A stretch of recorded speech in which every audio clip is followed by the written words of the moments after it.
Okey, sekarang dah pukul 12. Mungkin satu soalan lagi. Last.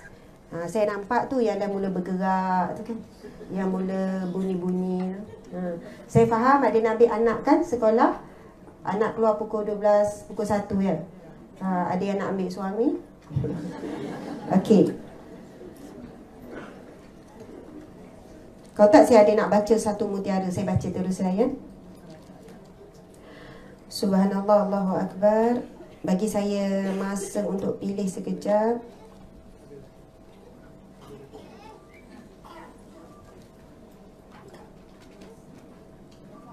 Ya.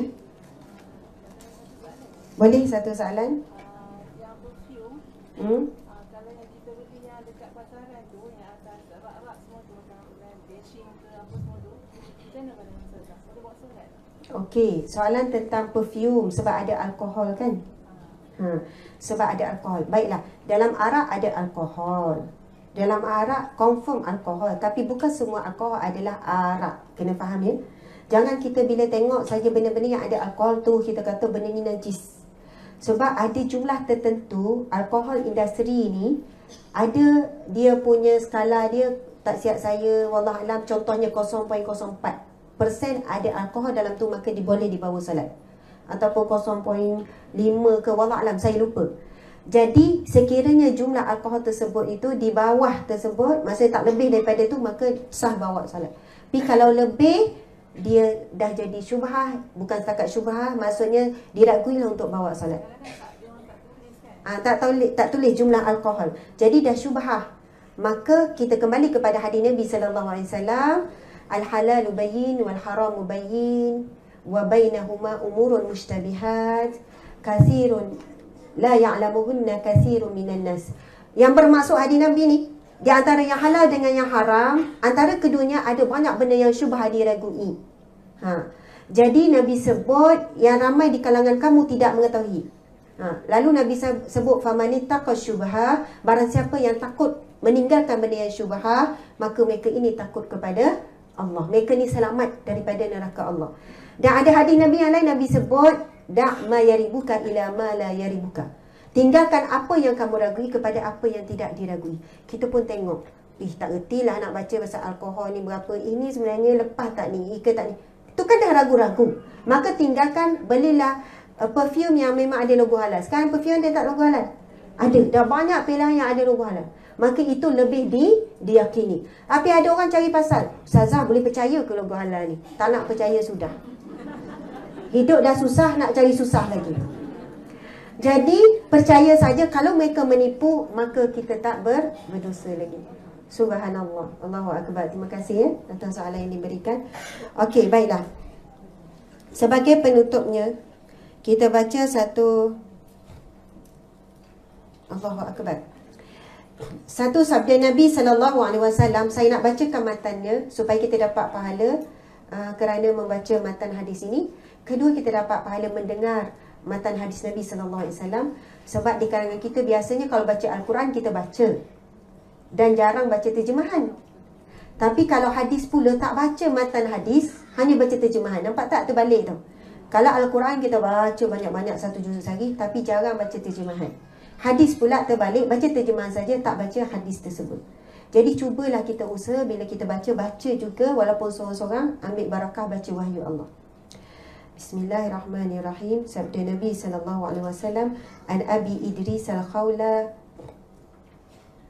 la'anni an Abi Zarin an Abi Idris al-Khawlani an Abi Zarin an Nabi sallallahu alaihi wasallam qala az-zahadatu fid dunya laysat bitahrimil halal wala ida'atil mal walakinna az-zahadata fid dunya alla takuna bima fi yadayka awthaqa mimma fi yadayillah wa an takuna fi sawabil musibah idza anta usibta biha arghaba fiha law annaha ubqiyat lak. Yang bermaksud, zuhud terhadap dunia itu bukanlah mengharamkan yang halal dan mensia-siakan harta. Maksudnya zuhud tu bukan mengharamkan yang halal. Maksudnya dia sebenarnya, contohnya dia mengharamkan guna kereta. Sebab nak zuhud ni, dia padahal halal guna kereta tapi dia nak zuhud, dia jalan kaki ke mana-mana. Bukan begitu maksud zuhud. Maksud dia mampu beli rumah sekian-sekian tapi duduk kat pondok. Bukan itu maksudnya zuhud. Bukan mengharamkan yang harus bagi dirinya. Okey. Tetapi zuhud terhadap dunia ialah kamu lebih yakin dengan apa yang ada di sisi Allah daripada apa yang ada di tanganmu, dan pahala musibah yang menimpamu membuatkan kamu lebih suka seandainya ia terus menimpamu. Subhanallah, sadaqa Rasulullah sallallahu alaihi wasallam. Maksudnya dalam hadis ini, pertama Nabi sebut apa itu zuhud. Zuhud itu bukan mengharamkan apa yang halal bagimu. Bukannya menolak apa-apa yang mampu kamu nikmati di dunia ini dalam keadaan halal diharuskan. Yang kedua, Nabi sebut zuhud terhadap dunia itu lebih kamu yakin apa yang ada di sisi Allah berbanding apa yang ada di sisimu. Ada orang tanya semalam soalan, Ustazah, saya kerja sekian-sekian tapi kerja saya itu syubhah, maka boleh ke saya teruskan kerja sebab ia sangat memerlukan? Jawapannya adalah sekiranya dia lebih yakin dengan apa yang ada di sisi Allah, dia akan meninggalkan pekerjaan itu. Yakinlah Allah akan berikan rezeki daripada sumber yang halal. Bukan senang nak buat ni. Maka apabila ada Allah, ketikanya Allah tarik suatu nikmat daripada diri kita. Contoh nikmat mata ni, Allahu Akbar. Nikmat mata ni sangat mahal, betul kan? Kalau hari ni ada orang nak bagi 1 juta nak ambil sebelah mata, sanggup tak beri? Acik, naklah sebelah mata acik tu, saya bayar 1 juta, tak nak. 2 juta, tak nak. 20 juta pun tak nak. Baru kita rasa betapa mahalnya nilai mata yang sama ni, kita tak syukuri sangat pun. Jadi apabila Allah uji contohnya, tarik nikmat mata, tapi masih lagi boleh bersyukur kepada Allah sebab yakin apa yang ada di sisi Allah. Dengan apa nikmat yang ada dengan kita, Allah tarik, Allah akan gantikan penglihatan yang benar di akhirat kelak untuk melihat syurga Allah. Contohnya begitulah. Kemudian yang ketiga Nabi sebutkan di sini, dan pahala musibah yang menimpamu itu membuatkan kamu lebih suka seandainya ia terus menimpamu. Maksudnya sampai tahap ini maksud zuhud, bila ditimpa musibah pun kita dalam keadaan sangat bahagia menerima musibah tersebut. Dalam tempoh kita diuji oleh Allah, kita rasa lama mana diuji? Sehari, 2 hari, 3 hari. Kita pun teringat hadis Nabi SAW. Nabi bersabda, sesungguhnya seorang hamba itu apabila diuji dengan kesakitan, ujian sakit, lalu ia sabar, maka dia akan berjalan di atas muka bumi Allah tanpa dosa, dosa kesilapan. Tapi sebab tak nampak kan, masa sakit tu mengenai. Tak apa, itu si kena berhenti. Macam tu. Kesimpulannya, kalau kita ni ada keimanan, kita sampai boleh nampak bila sakit tu soalannya gugur dosa. Kalau nampaklah tengah sakit tu, dosa gugur daripada kita muka hitam tu sebab dosa tu. Sebab muka kita ni pakai bedak nampak cerah kan. Kalaulah bila buat dosa tiba-tiba ada titik hitam, keluar tak rumah? Tak keluar. Duduk dalam rumah tak nak keluar ni. Ui, malunya sebab nampak hitam dekat muka sebab dosa ni. Dosa pun seorang kat rumah tu masa tengok Facebook. Dia ni nak menunjuk ni, ambil gambar nak tunjuk kereta ni. Dah mengata orang sangka buruk. Betul kan? Contoh. Jadi dosa kita buat, kalaulah ada pada wajah kita, kita tak akan keluar. Kita akan malu sangat. Seandainya lah dengan sakit tu, maka gugurlah satu-satu. Kita akan, lepas tu dah hilang sakit tapi tak habis lagi. Mungkin kita akan minta, ya Allah sikit lagi ya Allah. Soalannya begitulah. Tapi kita tak sampai tahap itu sebab benda tu alam ghaib. Tak nampak dosa tu gugur.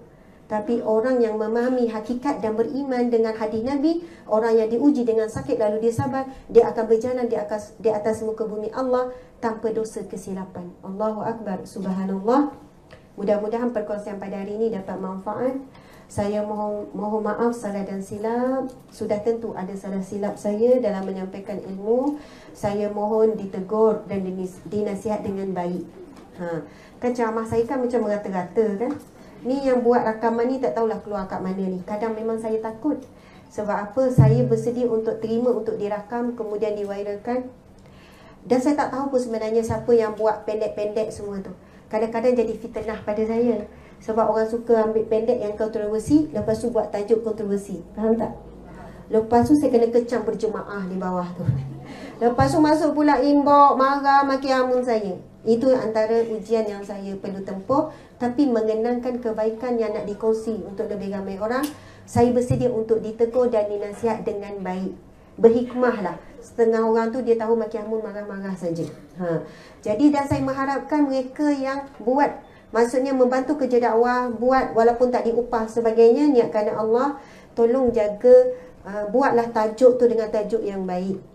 Sebab kadang sebab tajuk tu orang tak dengar lagi ceramah, orang dah marah dah kat bawah. Jadi dan tolonglah kalau nak cut, janganlah cut tempat yang kontribusi saja. Sedangkan sebenarnya dia daripada awal, selepas tu pun ada ni juga.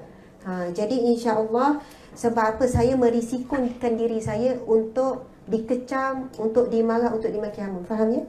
Sebab kalau saya nak jaga diri saya tak nak rakam ni. Bila tak rakam, kurang risiko dibenci tu. Tapi bila saya rakam, saya fikir macam ni je. Sebab saya jumpa ramai orang yang jumpa ustazah, saya jaga anak, saya tak boleh keluar, saya boleh belajar banyak perkara melalui live ustazah. Jadi terus buat macam tu, suami pun selalu ingatkan supaya buatlah kerana Allah, biarlah bila dikecam, Allah sedang membersihkan hati kita kan. Sebab hati kita kotor. Jadi terima kasih pada semua. Saya tahu saya banyak buat salah dalam menyampaikan. Kadang baca hadis Nabi yang tak tepat, baca hadis Nabi yang dhaif dan sebagainya. Tapi saya sentiasa belajar. Saya bukan mengajar. Alhamdulillah.